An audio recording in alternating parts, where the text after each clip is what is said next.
সবাইকে আমার অনেক ভালোবাসা জানিয়ে আমি ঘাটাল থেকে তোমাদের সবার প্রিয় হাসি খুশি মিঠুদি। তোমরা হয়তো অনেকেই জানো যে আমার শরীরটা খারাপ, তাই জানো তো এই যে দুর্গাপূজার সময় অষ্টমীর আড্ডার ছবিগুলো তুলে রেখেছিলাম তোমাদের সঙ্গে শেয়ার করব বলে এডিটই করতে পারছিলাম না। অনেক দিন হলো একটু ভালো আছি আমি, তাই ভাবলাম আজকে একটু তোমাদের সঙ্গে শেয়ার করে নিই। এটা ছিল আমাদের অষ্টমীর দিন সকালবেলা পুষ্পাঞ্জলি দেওয়ার পরে আড্ডার ভিডিও। এই যে দেখো আমার সব বান্ধবীরা আর আমার পাশাপাশি যে ছোট্ট ছোট্ট ছেলেমেয়েরা বাইরে থাকে, কেউ পড়ার সূত্রে কেউ চাকরির সূত্রে। এই যে দেখো শিল্পা আর মাম দুজনের দেখা হয়ে গেছে মণ্ডপে। মণ্ডপে এসে দুজনকে দেখে দুজনে কি খুশি দেখো। ওর মা একটু দূরে দাঁড়িয়ে হাসছে। আমাদের না এই অষ্টমীর দিন সকালবেলা পুষ্পাঞ্জলি দেওয়ার পরে খুব আনন্দ করি আমরা নিজেদের মধ্যে। আড্ডা বেশ কিছুটা সময় একসঙ্গে কাটাই, কারণ ওখানে আমাদের মণ্ডপে খাবারের ব্যবস্থা থাকে, মানে এই লুচি তরকারি মিষ্টি। সেই কারণে পুষ্পাঞ্জলি দিয়ে আর বাড়ি আসা হয় না, বেশ ঘন্টা দুই তিনেক চলে আমাদের আড্ডা। তো দেখো আড্ডার ফাঁকে ফাঁকে আমরা নিজেরা একটু একটু করে ছবি তুলে নিয়েছিলাম, সেই ছবিগুলো তোমাদের সঙ্গে আমি শেয়ার করছি। আমাদের মতো তোমরাও অনেক বন্ধুরা একসাথে পুজোটা কাটাও, আড্ডা দাও, অনেক অনেক অনেক আনন্দ করো। আমাদের তো এই পুজোটাই সবচেয়ে বড় পুজো।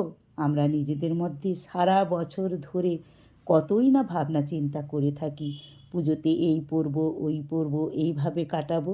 তো দেখো এই যে আমি বলেছিলাম না লুচি তরকারি আর মিষ্টি ওখানে দেয়া হয়। তো দেখো আমাদেরই পাশাপাশি সব ভাইয়েরা দাদারা সবাই মিলে লুচি তরকারি সব প্লেটে প্লেটে দিয়ে দিচ্ছে, আর আমরা পুষ্পাঞ্জলি দিয়ে এসে যে যার মতো করে প্লেট নিয়েও খেতে শুরু করে দিয়েছি।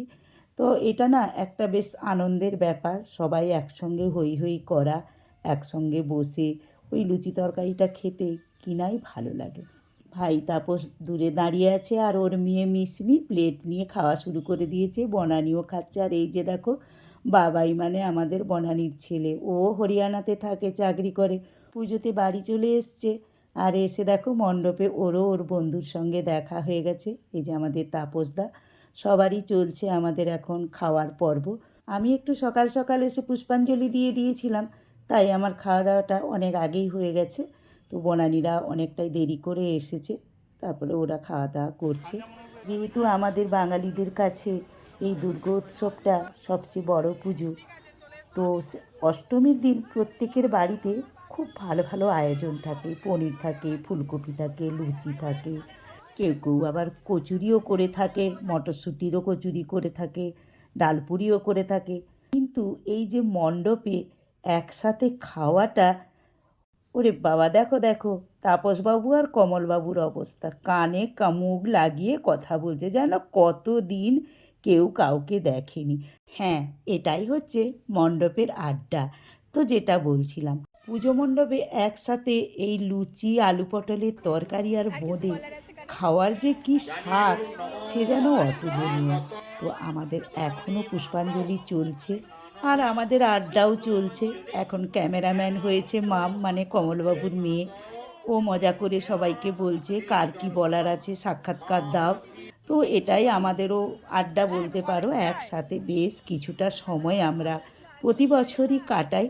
তো এবছর আমরা জানো তো 12:30টার পরে বাড়িতে এসেছি। তো বন্ধুরা, আমি আমার এই অষ্টমীর আড্ডাটা অনেক দিন পরে হলেও তোমাদের সঙ্গে শেয়ার করলাম। তবে একটা কথা তো মানতেই হবে, পুজোর সেই আমেজটাকেও আমি আবারও তোমাদের কাছে উপস্থিত করলাম। আবারও দেখা হবে অন্য কোনো ভিডিওতে। আজকে টাটা।